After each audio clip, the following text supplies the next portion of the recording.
Jamie? Wolf, the question is, did Barack Obama correctly characterize what an Army captain said, and is it accurate? And does it support his argument that the invasion of Iraq took resources from the war in Afghanistan?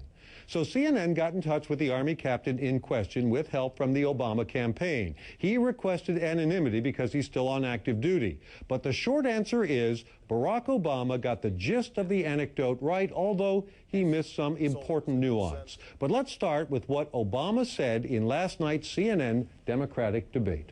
I heard from an Army captain who was the head of a rifle platoon, supposed to have 39 men in a rifle platoon, ended up being sent to Afghanistan with 24 because 15 of those soldiers had been sent to Iraq.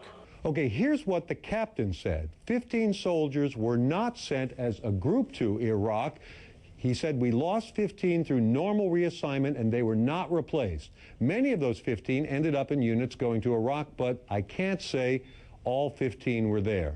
Now, all this happened 5 years ago in the spring and summer of 2003 during the lead up to and the invasion of Iraq. The captain was a first lieutenant then, and his rifle company from Fort Drum, New York, was sent to eastern Afghanistan. Okay, back to Barack Obama.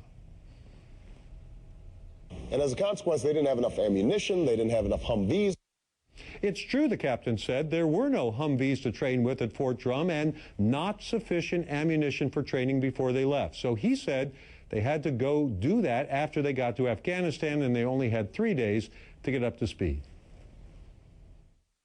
They were actually capturing Taliban weapons because it was easier to get Taliban weapons than it was for them to get properly equipped by our current commander-in-chief. Were the soldiers scrounging for weapons? Well, not exactly. The issue wasn't that we didn't have weapons. The issue was we couldn't get parts for the weapons as they broke, the soldier told us. So when the unit's .50 caliber machine gun broke down, he said, quote, "From the large stockpile of weapons we captured over the long tour, we took the best functioning Taliban weapons we could use, and we mounted that on our .50 cal." Now, the officer is still in the Army, and his final comment to us was, "It made me pretty angry at the time, and I'm still pretty bitter about it." So while it's true, this unit didn't have all the troops, training, and equipment this commander wanted, and that may indeed have been a result of the demands of the Iraq War, the unit was not split up, and they weren't scrounging for weapons. Wolf? All right, Jamie McIntyre doing an excellent fact check for us. Thanks.